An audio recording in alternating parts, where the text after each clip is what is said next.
እንደምን አላችሁ የተወደዳችሁ። ማንቸስተር ዩናይትድ የማቴዎስ ኩኛን ዝውውር ለማጠናቀቅ አሁን ጫፍ ላይ ደርሷል። የእንግሊዝ ብዙሃን መገናኛዎች እንዳሉት ተጫዋቹን ለማስፈረም ማንቸስተር ዩናይትድ ከወልቭስ ጋር የመጨረሻ ስምምነት ላይ ስለደረሰ የሕክምና ምርመራውን ካደረገ በኋላ አዲሱ የማንቸስተር ዩናይትድ ተጫዋች ይሆናል ተብሎ ይጠበቃል። ማቲያስ ኩኛ ማክሰኞ ዕለት ነው በማንቸስተር ዩናይትድ እና በወልቭስ መካከል የዚህን ተጫዋች ዝውውር በተመለከተ የመጨረሻ ስምምነት ላይ የተደረሰው። ማንቸስተር ዩናይትድ የዚህን ተጫዋች የኮንትራክት ማፍረሻ 63 ሚሊዮን ፓውንድ ለመክፈል ፈቃደኛ ቢሆንም ነገር ግን ይህንን የሪሊዝ ክሎዝ በ5 ዓመት ጊዜ ውስጥ በኢንስቶልመንት የመክፈል ፍላጎት ነው ነበር፣ ወይም በ5 ዓመት ተከፍሎ የሚጠናቀቅ እንዲሆን ነበር የፈለገው።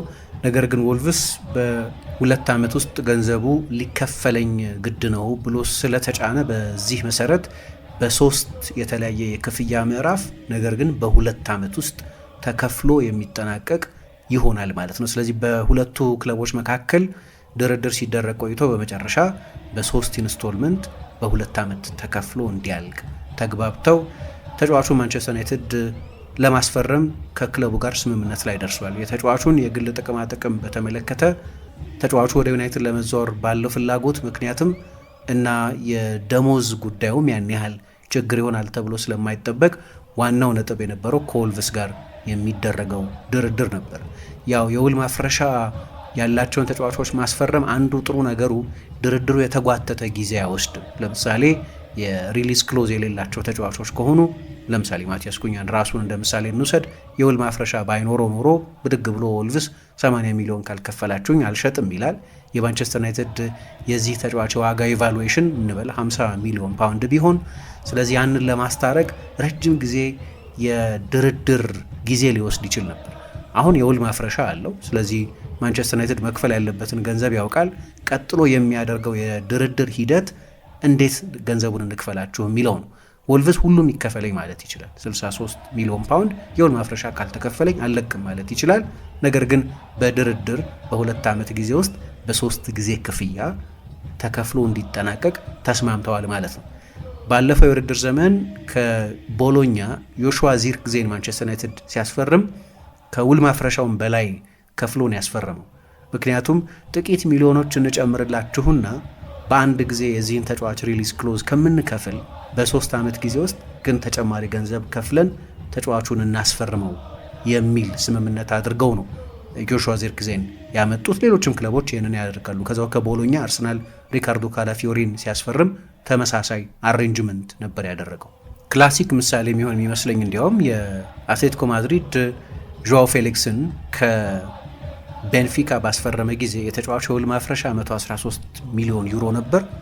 ነገር ግን 120 ሚሊዮን ዩሮ ከፍሎ ዘለግ ባለ ጊዜ ውስጥ ተከፍሎ የሚጠናቀቅ እንዲሆን ነበር ያደረገው። ማቴዎስ ኩኛ በአሰልጣኝ ሩበን አሞሪም በዚህ ክረምት ቁጥር 1 ተፈላጊ ተጫዋች ሆኖ ሲጠቀስ ነበር እና በመጨረሻ ይህንን ተጫዋች ማንቸስተር ዩናይትድ ሊያስፈርመው ተቃርቧል። በቅርብ ጊዜ ይፋ የሚሆን ዝውውር ይመስላል።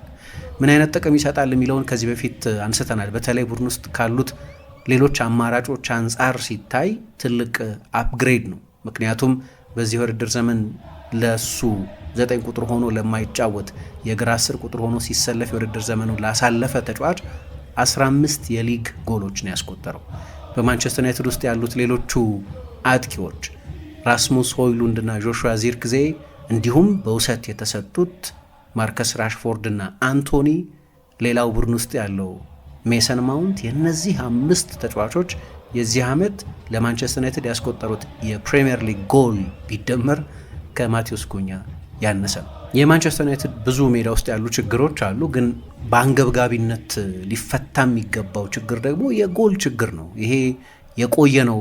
ከአሌክስ ፈርጉሰን መልቀቅ በኋላም የቆየ በአንድ ሲዝን ብቻ ነው ዩናይትድ እንግዲህ ከ70 በላይ የሊግ ጎል ያስቆጠረው። ባለፉት 3 ሲዝኖች 58፣ 57 ዘንድሮ ደግሞ 44 ጎሎች ብቻ ነው ያስቆጠረው። ከወረዱት 3ቱ እና ከኤቨርተን ብቻ የተሻለ ጎል ነው ማንቸስተር ዩናይትድ በዚህ ውድድር ዘመን ያስቆጠረው። ይሄ ደግሞ በማንቸስተር ዩናይትድ ቅድም በጠቀስኳቸው የማጥቃት ተጫዋቾች ስታቲስቲክስ የችግሩ መጠን ምን ያህል እንደሆነ ማየት ይቻላል። ስለዚህ ማቲያስ ኩኛ በአንድ ጊዜ የ50 ጎል ተጫዋች አይደለም፣ አንድ ጊዜ 30 ጎል ተጫዋች አይደለም። ነገር ግን በጣም አስደናቂ ተጫዋች ነው። የማንቸስተር ዩናይትድን የጎል ዕድል የመፍጠር ጎል የማስቆጠር ችግሮች መቅረፍ የሚችል እነዚህ ሁለት ኃላፊነቶች በአብዛኛው ብሩኖ ፈርናንዴዝ ላይ የተመሰረቱ የተጫኑ ናቸው። ስለዚህ የብሩኖ ፈርናንዴዝንም ሸክም ጥቂት የማቅለል ኃላፊነት ያለበት ተጫዋች ነው። ከዩናይትድ ጋር በነበሩ ጨዋታዎች ላይ አይነገብ ብቃቶች አሳይቷል። ለምሳሌ የኤሪክ ቴን ሃግ ሁለተኛ ሲዝን እንደተጀመረ ታስታውሱ እንደሆነ በኦልትራፎርድ ማንቸስተር ዩናይትድ በራፋኤል ቫራን ጎል አማካኝነት 1-0 አሸንፎ ነበር። ግን የወልቭስ ፐርፎርማንስ በጣም አስደናቂ ስለነበር 2 ፕሮግራም እንደሰራ እናስታውሳለን። እና ደግሞ ሊመጣ ያለውን የማንቸስተር ዩናይትድን ድክመት እንደጠቆመ ጨዋታ አድርጎ ሪቻርድ ጆሊ የሚባለው የኢንዲፔንደንት ጋዜጠኛ ይጠቅሰዋል ያንን ጨዋታ። ምክንያቱም እዛ ጨዋታ ላይ አዲስ ፈራሚ የነበረው ሜሰን ማውንትን ከብሩኖ ፈርናንዴዝ ጋር አጣምረው ካሰሚሮ 6 ቁጥር ሆኖ በ1 6 ቁጥርና በ2 8 ቁጥሮች ነበር ማንቸስተር ዩናይትድ የተጫወተው እና ያኔ ምን ያህል የተጋጣሚን ቡድን ፈጣን የማጥቃት ሽግግር መቋቋም እንደሚያቅተው የታየበት ጨዋታ ነበር። ስለዚህ ዩናይትድ ቶሎ መፍትሄ አላበጀለትምና ለዚያ ችግር የውድድር ዘመኑ በሙሉ ብዙ ድክመት ያለበት ሆኖ እስከ ውድድር ዘመኑ መጨረሻ ድረስ ዘልቋል። ግን እዛ ጨዋታ ላይ ወልቭስ ለምሳሌ ብዙ የስኬታማ ድሪብሎች፣ የፈጣን ሽግግሮች ቁጥሮች አስመዝግቦ ነበር። ዩናይትድ መጨረሻ ላይ ድል ቢያደርግም ነገር ግን የወልቭስ ብቃት አስደናቂ ነበር። ዋና ተጫዋቻቸው የነበረው ማቴዎስ ኩኛ ነው። ባለፈው ደግሞ አሰልጣኝ ሩበን አሞሪም የዩናይትድ አሰልጣኝ ሆኖ ከተሾመ በኋላ በቀጥታ የማዕዘን ምት ጎል አስቆጥሮ ነበረ። በፕሪሚየር ሊግ ጨዋታ ሞሊኒው ላይ ተደርጎ ወልቭስ 2-0 ባሸነፈበት ጨዋታ ጋር በሚደረጉ ጨዋታዎች እንዲህ አይነት ተጠቃሽ ፐርፎርማንሶች አሉት ይሄው ተጫዋች። ባለፉት 18 ወራት ወይ 2 ሲዝኖች ደግሞ በተለይ ጎል በማስቆጠር በኩል በጣም ተሻሽሏል። አሁን ያ የኦልትራፎርድ ጨዋታ ሲደረግ ወልቭስ በማንቸስተር ዩናይትድ 1-0 የተሸነፈበት ጨዋታ ሲደረግ ከዛ አስቀድሞ ለወልቭስ ብቻ ሳይሆን ለቀድሞቹም ክለቦቹ ለሄርታ በርሊን፣ ለአትሌቲኮ ደ ማድሪድ እና ለወልቭስ ሲጫወት በ10 ጨዋታ 1 ጎል የሚያስቆጠር ተጫዋች ነበር። ወይም በ95 ጨዋታዎች 10 ጎል ነበር ያስቆጠረው። በአትሌቲኮ ማድሪድ እንደምታስታውሱት ሳይሳካለት ቀርቶ ነው የለቀቀው እና ጎል አስቆጣሪ አልነበር እና ሁል ጊዜም እሱን በተመለከተ ጥያቄዎች ነበሩ። በአትሌቲኮ ማድሪድም የነበረ ጥያቄ ነው። ተጫዋቹ ምንድን ነው? አማካይ ነው? አጥቂ ነው? 10 ቁጥር ነው?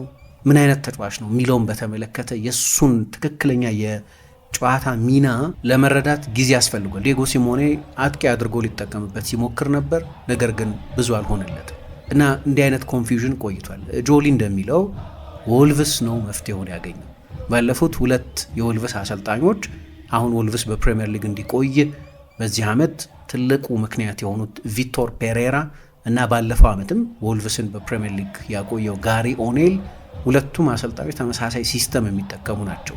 ልክ እንደ ሩበን አሞሪም ሁሉ የ3-4-3 ወይም የ3-4-2-1 አሰልጣኞች ናቸው እና ሁለቱም አሰልጣኞች ይሄ ተጫዋች በዚህ ሲስተም ውስጥ ከግራ የሚነሳው 10 ቁጥር ተጫዋች እንዲሆን አደረጉትና ከዚያ በኋላ የዚህ የተጫዋች የእግር ኳስ ሕይወት ተለወጠ ማለት ነው።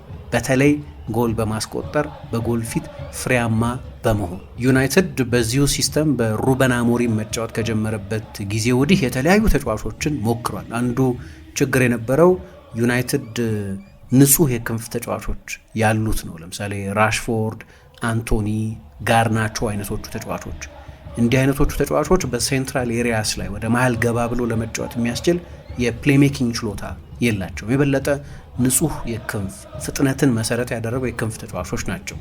የሩበን አሞሪም ሲስተም ደግሞ ንጹህ የክንፍ ተጫዋቾችን የሚጠቀም አይደለም። ለምሳሌ በስፖርቲንግ ሊዝበን በነበረበት ጊዜ የግራ 10 ቁጥር ሆኖ የሚጫወተው ተጫዋች ፍራንሲስኮ ትሪንካኦ የሚባለው ተጫዋች ንጹህ የክንፍ ተጫዋች አይደለም። የክንፍ ተጫዋችና የ10 ቁጥር ቅይጥ ልጥሉት ትችላላችሁ። በሴንትራል ቦታዎች ላይ ጥሩ መጫወት የሚችል እንጂ ፍጥነት ላይ ብቻ ጥገኛ ያልሆነ ተጫዋች ወይም የቨርቲካሊቲ ላይ ብቻ ጥገኛ ያልሆነ ተጫዋች ነው እና እንዲህ አይነት ተጫዋች ያስፈልገዋል። ዩናይትድ ደግሞ ወደ ስብስቡ ሲመጣ ቢያንስ 4 ንጹህ የክንፍ ተጫዋቾች ነበሩት። ያ የፕሌሜኪንግ ችሎታ ያላቸው እንደ ክርስቲያን ኤሪክሰን አይነቶቹ ተጫዋቾች ደግሞ አሁን ባሉበት የአካል ሁኔታና በእድሜውም ምክንያት ይህንን በየሳምንቱ በላቀ ደረጃ በቶተንሃም ያደርግ እንደነበረው በዚህ ሚና መጫወት የሚችል አልነበረም። ቶተናም በፖቼቲኖ ስር ብዙ ጊዜ የ4-3-3 ቡድን የነበረን ቢሆን ግን በአንዳንድ ጨዋታዎች ላይ 3-4-3ን ይጫወት ነበር። ክርስቲያን ኤሪክሰን ያኔ የነበረው ክርስቲያን ኤሪክሰን በዚህ ሚና ይልቅ ነበር። ግን አሁን እንደዛ አይነት ሁኔታ ላይ አይደለም ያለው። የውድድር ዘመኑ ሲያበቃም ከማንቸስተር ዩናይትድ ጋር ይለያያል። ዚርክዜ ተስፋ የሚሰጥ ተጫዋች ሆኗል እዚያ ቦታ ላይ። ማውንት ለዚህ ስፍራ የተስማማ ነው በቼልሲም ስለተጫወተ። ግን የማውንትን የጉዳት ታሪክ እናውቃለን። ባለፉት 3 ሲዝኖች በዩናይትድ ያሳለፋቸውን 2 ሲዝኖች ጨምሮ ማለት ነው። ኩኛ ለዚህ ሚና የሚስማማ ኳስ እየገፋ የመሄድ ወደ ጥልቅ ተመልሶ ኳስ የመቀበል የጎል እድል የመፍጠር ፕሌሜክ የማድረግ ከርቀት ጎል የማስቆጠር እነዚህ ሁሉ ችሎታዎች ያሉት ተጫዋች ስለሆነ ለሚናው በትክክል የተስማማ ተጫዋች ነው። ስለዚህ ለረጅም ጊዜ ጥያቄ ነበር፣ የቱ ጋ ነው ይሄ ተጫዋች? አማካይ ነው? አጥቂ ነው? 9 ቁጥር ነው? 10 ቁጥር ነው? ምን የሚሉ ጥያቄዎች ነበሩ። ባለፉት 2 የወልቭስ አሰልጣኞች በትክክል ፕሮፋይል ተደረገና ከፕሪሚየር ሊግ ምርጥ ተጫዋቾች መካከል ነበር እና በ95 ጨዋታዎች 10 ጎል ያስቆጠረ ተጫዋች ከዚያ በኋላ ቀጥለው በመጡት 65 ጨዋታዎች 30 ጎል አስቆጠረ። አንዳንዶቹ ጎሎች ደግሞ በጣም አስደናቂ ጎሎች ናቸው። አንዳንድ ተጫዋቾች ከኤክሲጂያቸው በላይ ብዙ ጎል የሚያስቆጥሩ ተጫዋቾች አሉ እና ሁሌም ከኤክሲጂ በላይ ረጅም ጊዜ ጎል እያስቆጠሩ መቀጠል ወይም ሰስቴን ማድረግ ያስቸግራል ይባላል። ብዙ ጊዜ የሚነሳ ነጥብ ነው። ሰስቴነብል አይደለም። ለምሳሌ አንድ ተጫዋች የተፈጠሩለት የጎል እድሎች 10 ጎል እንዲያስቆጥር የሚያስችሉ ቢሆኑ እሱ ግን 16 ጎል ቢያስቆጥር ለ1-2 ሲዝን ማድረግ ይቻላል። ለረጅም ጊዜ ማድረግ ግን ያስቸግራል።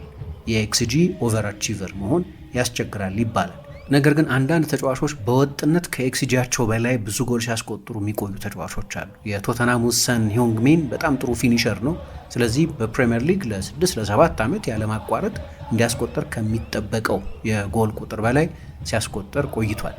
አሁን ማቴዎስ ኩኛ ምን ያህል ለረጅም ጊዜ ያደርገዋል የሚለው ጥያቄ መሆኑ እንደተጠበቀ ሆኖ ግን ባለፉት 2 ሲዝኖች እንዲያስቆጠር ከሚጠበቀው በላይ ነው ያስቆጠረው፣ ወይም የሱ ቡድን ከፈጠረለት የጎል እድል ጥራት በላይ ብዙ ጎሎች ያስቆጥሯል። አንዳንዶቹ ጎሎች ከርቀት የሚቆጠሩ አስደናቂ ጎሎች ስለሆኑ የራሱን የግል ተሰጥኦ የሚያሳይባቸውን ጎሎች ያስቆጠሩ። ስለዚህ በሁለቱም ሲዝኖች በአንደኛው ሲዝን 10 በሌላኛው ሲዝን 8 ጎል እንዲያስቆጠር ይጠበቅበት ነበር። ግን በአንደኛው 12 በሌላኛው 15 ጎሎች ነው ያስቆጠረ። በጣም ምርጥ ተጫዋች ነው እና እዚሁ አንድ ዘገባ ላይ ሳይ ይሄ ተጫዋች በፕሪሚየር ሊግ በኢላማቸውን የጠበቁ የጎል ሙከራዎች የሚበለጠው በ90 ደቂቃ ሬሾ ማለት ነው የሚበለጠው በኤርሊንግ ሃላንድ ብቻ ነው። ብዙ ኢላማቸውን የጠበቁ ሙከራዎች በ90 ደቂቃ ሬሾ የሚበለጠው በዲዮጎ ዦታ ብቻ ነው እና በዚህ ውድድር ዘመን 10 እና ከዛ በላይ ጎሎች ካስቆጠሩ ተጫዋቾች መካከል የእሱን ያህል ከርቀት ብዙ የጎል ሙከራ ያደረገ ተጫዋች የለም። 15ኛ የጎል ሙከራ ሆኖ ያበቁ አጋጣሚዎችን የፈጠረ ተጫዋች ነው። ክሮስ በማድረግ የመጨረሻ ኳስ በመስጠት ወይ እሱ ላይ በተሰራ ጥፋት ውስጥ ተሳትፎ ያ ቅጣት ምት የጎል ሙከራ ሆኖ በማብቃት ይህንን በመሳሰለው ነገር ሁሉ በፕሪሚየር ሊግ 15ኛ ስፍራ የሚቀመጥ ራሱ ጎል ከማስቆጠር ባሻገር የመጨረሻ ኳሶችም የሚያቀብል ለጎል ሙከራዎች ምክንያት የሚሆን አይነት ተጫዋች ነው። ዩናይትድ ደግሞ ይሄ ችግር አለበት። በቂ ጎል አያስቆጥርም። በቂ የመጨረሻ ኳስ የሚያቀብል ተጫዋች የለውም ከብሩኖ በስተቀር እና የቡድኑ የጎል ማስቆጠር ችግር ደግሞ በጎል ፊት ባለ አባካኝነት ፕሮፍሊጌሲ የሚገለጥ የማንቸስተር ዩናይትድ ኮንቨርዥን ሬት 7% ብቻ ነው። ስለዚህ ዩናይትድ የጎል እድሎችም ቢፈጠሩ ብኩንነት አለ። በቂ ጎል ቡድኑ አያገኝም። ስለዚህ የዚህ ተጫዋች መፈረም እነዚህን ሁሉ ድክመቶች ማሟላት የሚችል ነው። በብዙ ትልልቅ ክለቦች ሲፈለግ ቆይቷል። አርሰናል ሲባል ነበር ባለፈው ጃንዋሪ እንደምታስታውሱት። ቼልሲ፣ ኒውካስል አይነት ክለቦችም የማቴዎስ ኩኛ ፈላጊዎች ናቸው ሲባል ቆይቷል። መጨረሻ ላይ ግን ይሄ ተጫዋች ወደ ዩናይትድ ለመዘዋወር ተስማምቷል። አንድ ቢቢሲ ያወጣው ዘገባ ምንም እንኳ ማንቸስተር ዩናይትድ አስቸጋሪ ጥቂት ዓመታትን ቢያሳልፍም አሁንም ግዙፍ ክለብ በመሆኑ ምክንያት ስለ ዩናይትድ ያለው አክብሮት በጣም ትልቅ፣ ጥሩ እድሜ ላይ ነው ደግሞ ያለው። ተጫዋቾች ወደ ፒክ እድሜያቸው የሚንደረደሩበት እድሜ 26 ዓመቱ ላይ ነው የተገኘው እና ሁሉንም የሚያስደስት አይነት ነው። ምክንያቱም ወልቭስ ባለፉት 2 የውድድር ዘመናት ማቴዎስ ኩኛ የነሱ ተጫዋች ባይሆን በፕሪሚየር ሊግ የመቆየታቸው ነገር አጠራጣሪ ነው። ሜዳ ውስጥ በሚገባ ጠቅሟቸዋል። ከዚያ በኋላ ካስፈረሙበት ገንዘብ ብዙ ሚሊዮን አትርፈው ነው የሚሸጡት። ስለዚህ ወልቭስ በዚህ ደስተኛ ነው እና ደግሞ እሱ ባልተሳተፈባቸው በቅጣት ምክንያት ሜዳ ውስጥ ባልተገኘባቸው 4 ጨዋታዎች 10 ነጥብ አግኝቷል። 3ቱን አሸንፈው አንዱን አቻ ወጥቷል። ስለዚህ በዚህ ዓመት ደግሞ በ2 አጋጣሚዎች 6 ጨዋታዎች በቅጣት ምክንያት ከሜዳ እንዲርቅ በተገደደበት ጊዜ ሳምፕል ሳይዙ ትንሽ ቢሆንም ግን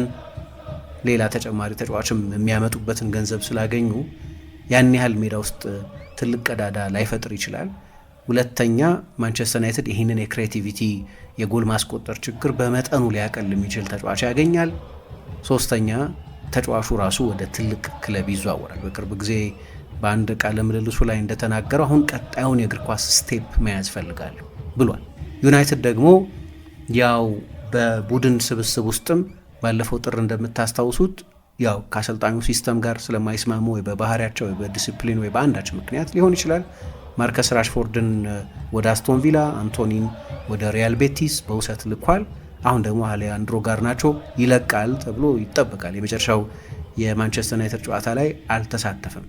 ዩናይትድ እነዚህም ተጫዋቾች እያሉ 44 የሊግ ጎል ብቻ ነው ያስቆጠረው። በረጅም ጊዜ ውስጥ አነስተኛ የጎል መጠን ነው።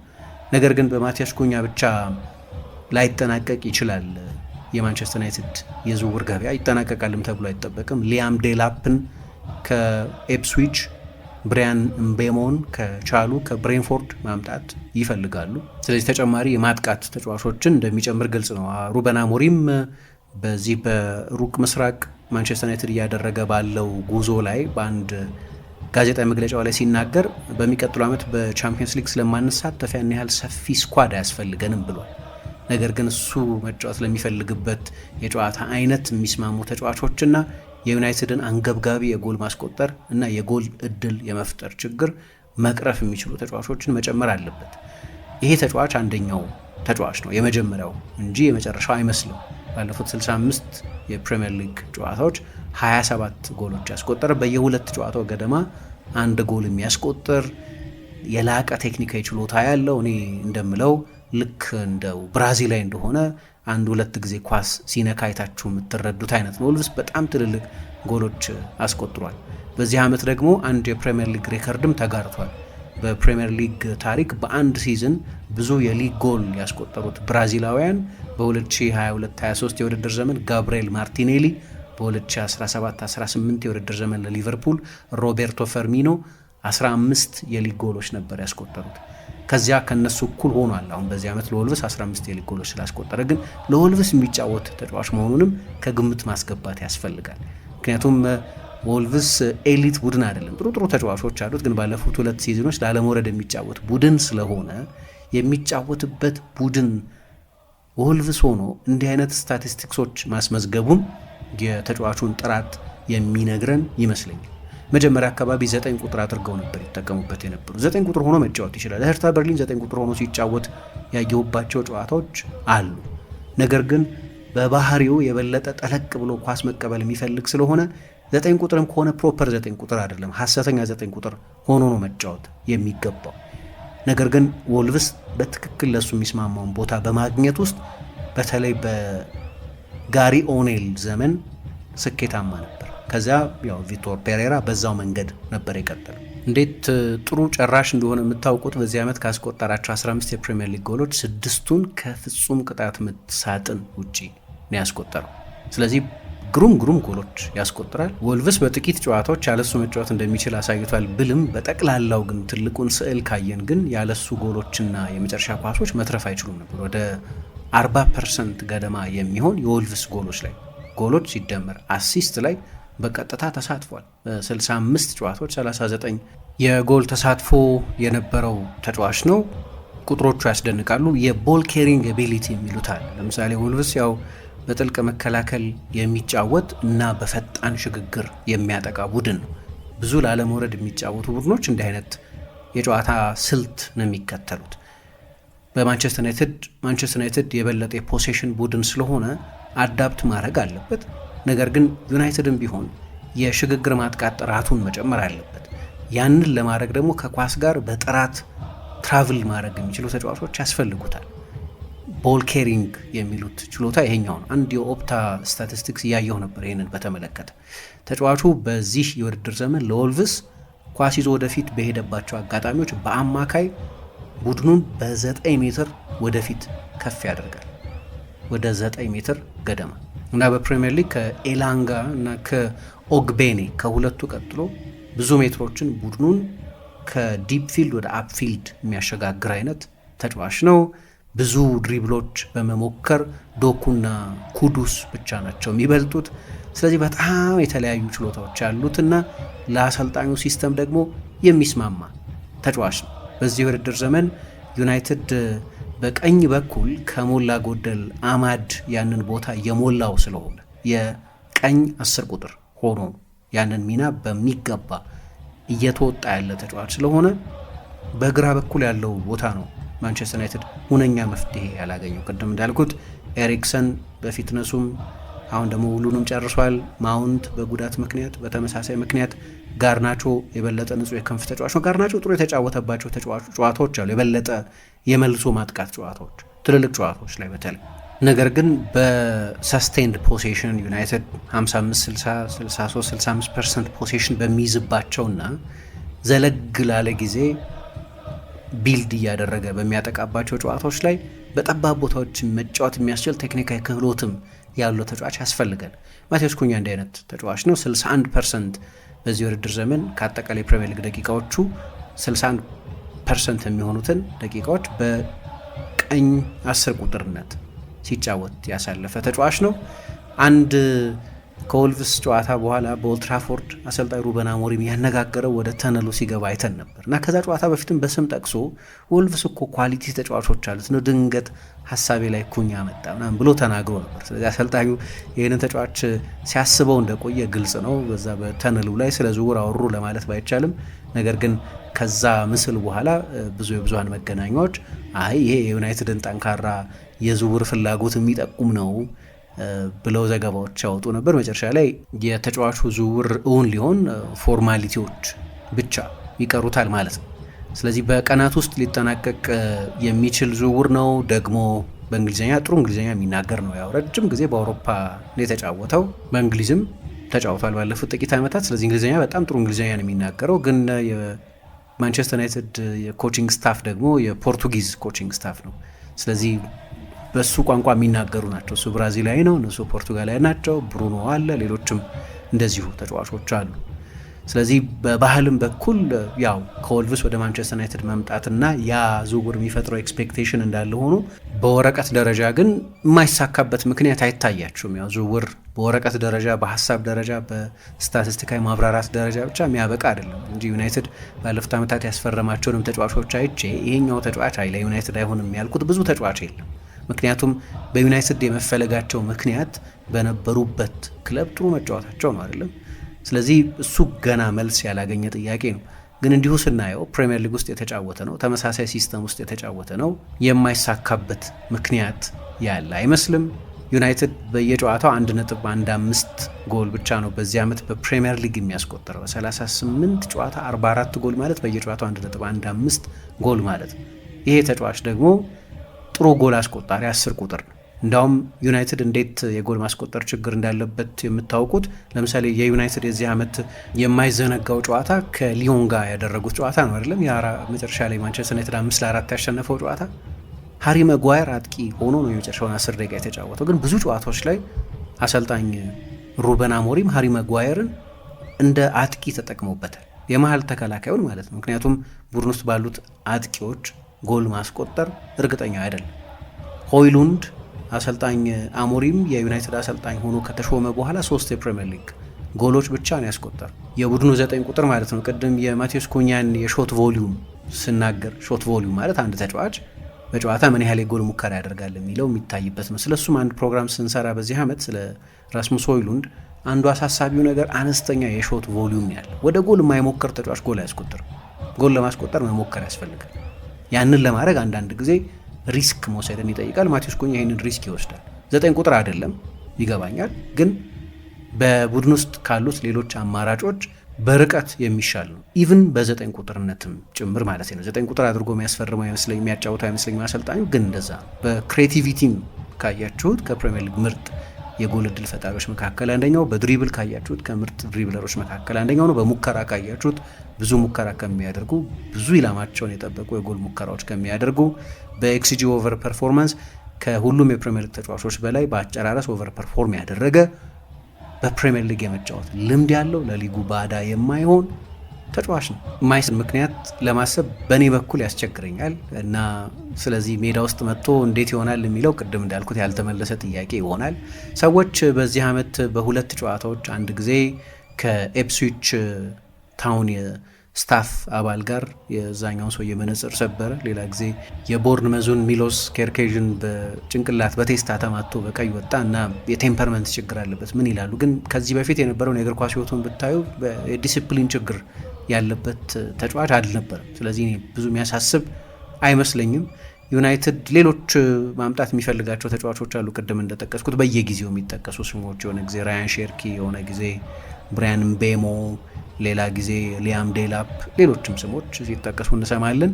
ዩናይትድ ተጫዋቾች መጨመሩ አይቀርም ብዙ ባይሆንም፣ አሰልጣኝ ሩበን አሞሪም እንደሚለው ግን ሳንቾን ከሸጡት፣ ማርከስ ራሽፎርድ እንደሚባለው 40 ሚሊዮን የሚገኝ ከሆነ፣ አንቶኒ የሚወጣ ከሆነ ዩናይትድ ብዙ ገንዘብ ሊያገኝ ነው አይደለም። ስለዚህ አንዳንድ ቦታዎች ላይ በተለይ ደግሞ ሲስተም ስፔሲፊክ የሆኑ ተጫዋቾች አሰልጣኙ ማምጣት አለበት። በእርግጥ በሚቀጥለው ዓመት አሰልጣኙ እንዳለው በአውሮፓ ውድድሮች ላይ ስለማይሳተፉ የግድ የ25 ኳሊቲ ተጫዋቾች ስኳድ ላይ ያስፈልገው ይችላል። አሰልጣኙ የዩናይትድ ባህል ሁል ጊዜም ከአካዳሚው አዳዲስ ስታሮችን የማውጣት ጉዳይ ነው ይላል።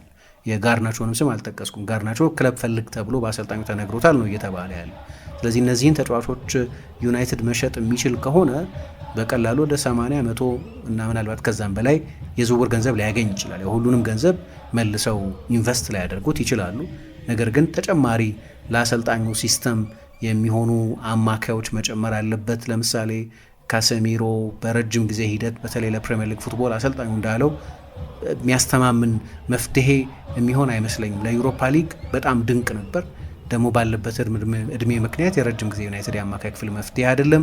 ኡጋርቴ ያው ከአሰልጣኙ ጋር ከዚህ አብሮ ሰርቷል። እሱም አጋዥ ይፈልጋል። ቢያንስ ያው አዲስ ተጫዋች ስለሆነ በዚህ ዓመት ስለሆነ የመጣው ተመልሶ ይለቃል ተብሎ አይጠበቅም። እኔ እንዲያውም ተከላካይ ቦታም ላይ ያው ኢቫንስ ስለለቀቀ ቪክቶር ሊንደሎፍም ኮንትራቱን ስለጨረሰ ሌላ በተለይ ደግሞ በሃይላይን ለመጫወት ለሚሞክር ቡድን ሰፊ የሜዳ ክፍል መከላከል የሚችል ተጫዋች ያስፈልጋል። ስለዚህ እዛም ቦታ ላይ ተጨማሪ ተከላካይ ማንቸስተር ዩናይትድ መጨመር ያስፈልገው ይሆናል። የግብ ጠባቂ ጉዳይ ትልቅ ዲስከሽን ነው። እንደምታውቁት የመጨረሻ የፕሪሚየር ሊግ ጨዋታቸውን ሲያደርጉ አልታይ ባይንዲር የተጫወተው አንድሬ ኦናና አልነበረም ስብስብ ውስጥ። ስለዚህ ግብ ጠባቂም ላይ ተጨማሪ ተጫዋች፣ ዊንግ ባኮች ማምጣት፣ ሌሎች ቦታዎችም ላይ ያሉ ቀዳዳዎች አሉ። ስለዚህ የዩናይትድ የቤት ስራ በማቴዎስ ኩኛ ዝውውር ተጀመረ እንጂ ማብቂያው ሊሆን አይችልም። ግን እርሊ መጠናቀቁም በጣም አስፈላጊ ነው። አንዳንድ ዝውውሮች ይዘገያሉ ያለቅጥ። ለምሳሌ ካሰሚሮ ዝውውር ኦገስት 20 ምናምን አልፎ ባለፈው ክረምት የኡጋርቴ ዝውውር በመጨረሻው ዕለት፣ ከዛ በፊት በነበረው ሲዝን የሶፊያን አምረባት ዝውውር በመጨረሻው ዕለት፣ እንዲህ አይነት በጣም ከረፈደ በኋላ የሚፈጸሙ ዝውውሮች አሉ። ግን አሁን ይሄኛው አሰልጣኝ የተዋጣለት ፕሪሲዝን ይፈልጋል አይደለም። ይህንን የ3-4-2-3-1 ሲስተሙን በደንብ ልምምድ ሜዳ ላይ አፕላይ ለማድረግ ጊዜ ይፈልጋል። ያ ደግሞ እንዲሆን አዳዲስ የሚመጡ ተጫዋቾች ቀድሞ መፈረማቸው በጣም አስፈላጊ ነው። ለአሰልጣኙ በቂ የዝግጅት ጊዜ እና በሱ ታክቲካዊ መዋቅር ውስጥ እነዚህን ተጫዋቾች ለማካተት እድል ስለሚሰጠው፣ ስለዚህ በጣም ትልቅ ዜና ነው የዚህ ተጫዋች ሊፈርም መቃረብ። በቀጣዮቹ ቀናት በአጭር ጊዜ ይፋ የሚሆን ዝውውር ይመስላል።